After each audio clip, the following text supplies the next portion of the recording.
ये वीडियो मैं 8वीं बार रिकॉर्ड कर रहा हूँ क्योंकि इस वीडियो का स्टार्ट मुझे समझ में ही नहीं आ रहा कि शुरुआत करूँ कैसे। क्योंकि कल रात में इंग्लैंड का मैच देखकर ना मेरे दिमाग में भाई मतलब ऐसा भूचाल सा आया है। क्योंकि पहले मैंने देखा नेदरलैंड्स वर्सेस ऑस्ट्रिया और आपकी फ्रांस वर्सेस पोलैंड, और वो मैच देखकर मेरी एक्सपेक्टेशन इतनी हाई हो गई थी कि पहले मैं इंग्लैंड मैच का वॉच अलॉन्ग करने नहीं वाला था। अब आप लोग हो गए वॉच अलॉन्ग तो अभी भी दिख नहीं रहा यूट्यूब के ऊपर, क्योंकि वो वॉच अलॉन्ग मैंने प्राइवेट कर दिया है। वो वॉच अलॉन्ग इतना ज़्यादा रद्दी था क्योंकि टीम इतना रद्दी खेल रही थी।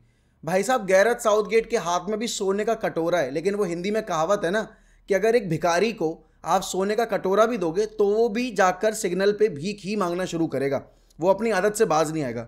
गैरेथ साउथगेट के पास यहाँ पर ट्रेंट आर्नल्ड है, कोबी मेनो है, आपके पास फिल फोर्डन है, साका है, हैरी केन है, ऑली वॉटकिंस है और बथेरे सारे प्लेयर्स हैं, लेकिन खिलाना उसने कॉनर गैलेगर को ही है। उसको यहाँ पर फोर्डन को वाइड फॉरवर्ड ही यूज़ करना है। भाई क्या कर रहा है यार तू? ट्रेंट आर्नल्ड की जगह पे अगर तू यहाँ पर क्या कॉनर गैलेगर को डाल रहा है, या फिर आप लूक शो होने के बावजूद अगर तू यहाँ पर कीरियन ट्रिपियर को डाल रहा है जिसका सीजन न्यूकासल में कैसा गया था, then you deserve all the suffering जो अभी आप फेस कर रहे हो। One of the worst team of this Euro. और ऐसा नहीं है कि सिर्फ इंग्लैंड ही है वो टीम, भाई साहब फ्रांस ने भी यहाँ पर पता नहीं कौन से एफिडेविट पे साइन कर लिया टूर्नामेंट से पहले कि हम अच्छी फुटबॉल नहीं खेलेंगे, हम गिरी हुई गिरे दर्जे की 2 कौड़ी की फुटबॉल ही खेलेंगे। डिडियो डेशम के पास यहाँ पर Bradley Barcola, Kylian Mbappe, Ousmane Dembele, Kingsley Coman, Griezmann, Giroud, Marcus Thuram, then आपके पास यहाँ पर कोलू मुआनी भी है। और उसके बाद आपकी फ्रांस की टीम ने कितने गोल स्कोर किए पूरे टूर्नामेंट में? 2, और उसमें से भी एक भी गोल ओपन प्ले से नहीं आया, एक पेनल्टी और एक ओन गोल। और वहां नेदरलैंड्स ने तो कसम खा रखी है, रोनाल्ड कोमन जैसा वाहियात मैनेजर मेरी टीम को मैनेज कर रहा है। ये यूरोज आप देखोगे इतनी सारी अच्छी स्टोरीज निकाल के लेके आए, जहां पर आपने देखा है कि रैल्फ रेनिक की ऑस्ट्रिया ने नेदरलैंड्स और फ्रांस के आगे आकर इस ग्रुप को टॉप कर लिया, और जहां पर लोग उनको चांस नहीं दे रहे थे, रैल्फ रेनिक के यूनाइटेड की टेन्योर के ऊपर उनको एज अ मैनेजर जज किया गया था।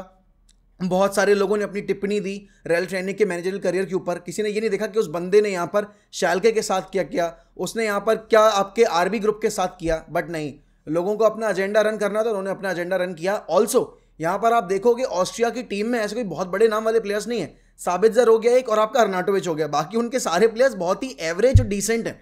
लेकिन यहाँ पर नेदरलैंड्स की टीम में जहाँ पर वर्जिल वैन डाइक हैं, ऑरा डिफेंडर, कल ऑरा डिफेंडर ने हमारी टीम की लगा दी। आखिरी गोल जो कंसीड किया है साबित्जर ने, जो मारा है उस पर भाई साहब ने उनको ऑन साइड प्ले कर दिया। और जितने भी गोल कंसीड किए हैं कल, पहला गोल आप छोड़ दो जहां पर आपके मालन ने वो ओन गोल कंसीड करवा दिया नेदरलैंड से, बट पूरी जो आपकी डिफेंसिव सेटअप थी बिल्कुल 2 कौड़ी की थी, बिल्कुल वाहियात थी।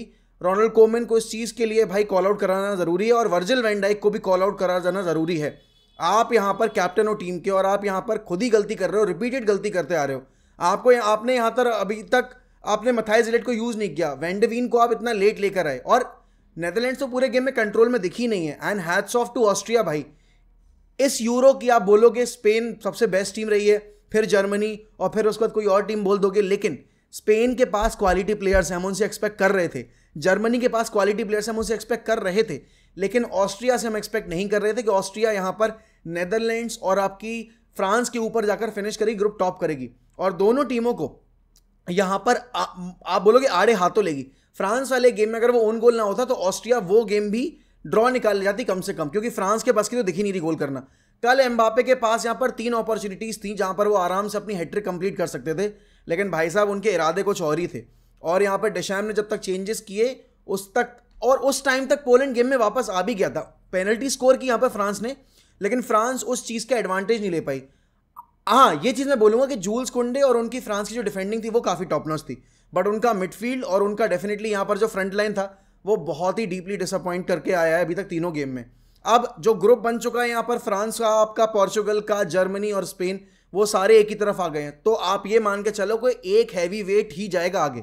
आपको यहाँ पर फाइनल्स में 2 हैवी वेट की टक्करें देखने को नहीं मिलेंगी। और इंग्लैंड वाला जो आपका ग्रुप है वो निहायत ईजी हो गया उनके लिए, लेकिन इंग्लैंड जो खेल रही है फुटबॉल, भाई देखो ये फुटबॉल आपको या तो टूर्नामेंट जितवा देगी या आपको राउंड ऑफ 16 में ही एलिमिनेट करवा देगी। क्योंकि ऐसी टीमें या तो टूर्नामेंट जीतते हैं या फिर बहुत बुरी तरीके से पिट के बाहर होती हैं टूर्नामेंट से। लेकिन यहाँ पर यूरोज अब हमारे सामने कंक्लूड होता दिख रहा है उसका ग्रुप स्टेज। आज जो बेल्जियम वाला ग्रुप है उसमें है असली घमासान, क्योंकि बेल्जियम वाले ग्रुप में सारी टीमों के 3-3 पॉइंट हैं। और यहाँ पर आपको पता है भाई बेल्जियम जो फुटबॉल खेल रही है, it is all because of KDB इकलौता प्लेयर जिनको कैरी कर रहा है, वरना रोमेलू लुकाकू ने कोई कसर नहीं छोड़ी। उनको मट्टी में मिलाने की। और यहाँ पर रोमेनिया अपना पहला गेम 3-0 से जीती थी, उसके बाद वो अभी आपके केडीबी वाली टीम से, बेल्जियम से पिट गए, क्योंकि उसको केडीबी टीम ही बोल सकते हैं, उसको आप बेल्जियम टीम नहीं बोलोगे क्योंकि बेल्जियम जैसा वो खेल ही नहीं रहे हैं। अब यहाँ पर आखिरी ग्रुप है पोर्चुगल का, पोर्चुगल वर्सेस जॉर्जिया है, और आपका टर्की का मैच है चेक रिपब्लिक के साथ। अब जॉर्जिया अच्छी फुटबॉल खेली है चेक रिपब्लिक के अगेंस्ट, डिसेंट फुटबॉल खेली थी आपकी टर्की के अगेंस्ट। पोर्चुगल अपने दोनों गेम जीत कर आ रही है, तो यहाँ पर आप बोलोगे कि वो ऑलरेडी क्वालिफाई हैं, तो उनके ऊपर प्रेशर नहीं है। अब क्या हमें चॉप एंड चेंजेस आज के गेम में देखने को मिलेंगे पोर्चुगल के स्क्वाड में या नहीं, वो देखना होगा, बिकॉज कैंसेलो की परफॉर्मेंस बहुत ही ज़्यादा एवरेज रही है। तो क्या यहाँ पर अब रॉबर्टो मार्टिनेज आपके चेंजेस करेंगे पोर्चुगल के स्क्वाड में इस आखिरी ग्रुप स्टेज के मैच डे के लिए? क्योंकि यहाँ पर आपको पता है कि अब आज के मैच में आपको राफेल लियाओ की अवेलेबिलिटी नहीं मिलेगी, because he suspended for this game, क्योंकि उन्होंने येलो कार्ड एक्यूमुलेट कर लिए थे काफ़ी ज़्यादा। तो यहाँ पर अब देखना होगा कि जाओ फीलिक्स खेलेंगे या फिर वो किसी और को खिलाएंगे, या डिएगो जोटा को चांस दिया जाएगा स्टार्टिंग 11 में। रोनाल्डो स्टार्ट करेंगे या नहीं करेंगे वो भी देखने वाली बात है। बट हाँ, सिर्फ यूरोज ही क्यों डिस्कस करें, थोड़ा सा कोपा अमेरिका भी डिस्कस करते हैं। कल आपने देखा ब्राजील ने क्या हगाया पिच के ऊपर, और रोनाल्डिनियो का वो स्टेटमेंट अब थोड़ा थोड़ा सही साबित होता दिख रहा है। ऑल द वो मार्केटिंग उसके पर्सपेक्टिव से किया गया था, लेकिन कल जो परफॉर्मेंस हमने देखी है ब्राजील टीम की, निहायती बकवास, निहायती वाहियात। उनकी टीम में कोई आप बोलोगे फ्लो नहीं दिख रहा, उनकी टीम में कोई सिनर्जी नहीं दिख रही है।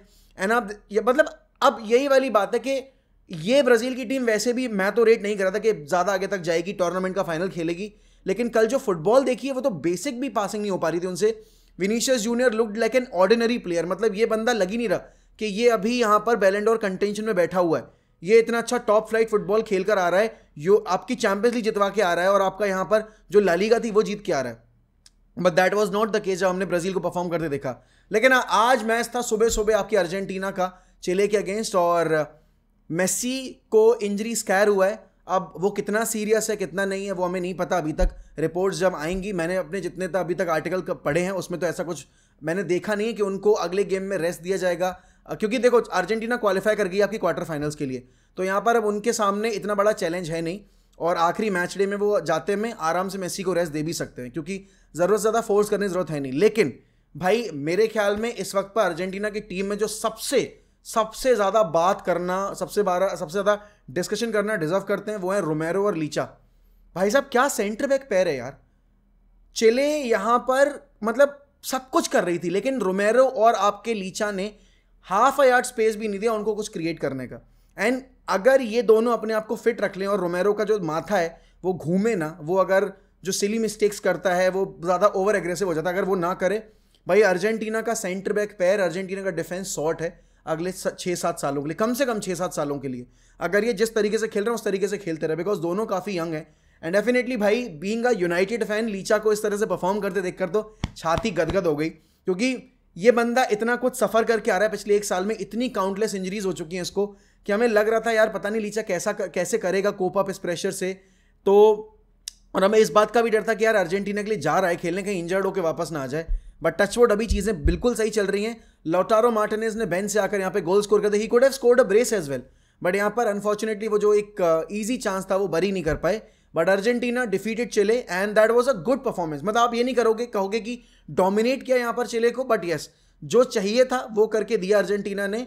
लेकिन ब्राजील से अभी वो भी नहीं हो पा रहा, जो बेसिक एक आप बोलते हो नीड होती है ना एक मैच डे की, कि चलो ठीक है आप फुटबॉल खराब खेलो लेकिन आप मैच जीत जाओ। जैसे कि आप इंग्लैंड के बारे में बोलोगे, पहले मैच में वो खराब फुटबॉल खेले लेकिन जीत ही गए, और सेकंड मैच में आके भी उन्होंने ड्रॉ निकाल ही लिया था डेनमार्क के अगेंस्ट। लेकिन कल के मैच में तो इंग्लैंड ने भाई नाक में दमी करके रख दिया। बट ये जो अभी यूरोज और side by side Copa America चल रहा है, ये आपकी एक तरीके से स्लीप साइकिल जो है वो बिल्कुल बर्बाद कर चुका है। यहाँ पर 3 घंटे सो के 4 घंटे सो के आप सुबह उठ के वापस कोपा के मैचेस देख रहे हो, क्योंकि रात में आपके यूरोज के मैचेस भी रहते हैं, और फिर आपको यहाँ पर T20 वर्ल्ड कप भी फॉलो करना पड़ रहा है। तो इस वक्त पे भाई हेल्थ की तो लगी पड़ी है, ध्यान रखो अपना। बड़ा अभी चेल्सी और बाकी टीमों के बारे में डिस्कशन करेंगे हम ट्रांसफर विंडो को लेकर। आज स्ट्रीम करेंगे हम शाम में मैच डे से पहले, और तब डिस्कस करेंगे क्लब फुटबॉल में क्या चल रहा है क्या नहीं चल रहा है। लेकिन अच्छा मुझे सच बताना, तुम्हारे हिसाब से इस टूर्नामेंट की सबसे ज़्यादा खराब टीम कौन सी रही है और सबसे ज़्यादा बेहतर टीम तुम्हारे हिसाब से कौन सी रही है, ये दोनों मुझे बताओ। और कोपा अमेरिका में तुम्हें ब्राज़ील का क्या लग रहा है, ये सफ़र कहाँ तक जाएगा, क्या क्वालिफाई करके जा भी पाएंगे या फिर ग्रुप स्टेज में ही टाटा गुड बाय अलविदा हो जाएगा उनका। और मिलते हैं आपसे शाम में क्लब फुटबॉल से रिलेटेड डिस्कशन के ऊपर। बाकी ध्यान रखिए अपना, बाय बाय, टेक केयर। और हाँ, वीडियो को लाइक ज़रूर करिए, कमेंट करिए ज़्यादा से ज़्यादा लोग, और यहाँ पर सब्सक्राइब करना मत भूलना यार, बिकॉज आपके दम पर ये चैनल है और हम है, आपके बिना हम कुछ भी नहीं है। चलो ध्यान रखो अपना, बाय बाय, टेक केयर।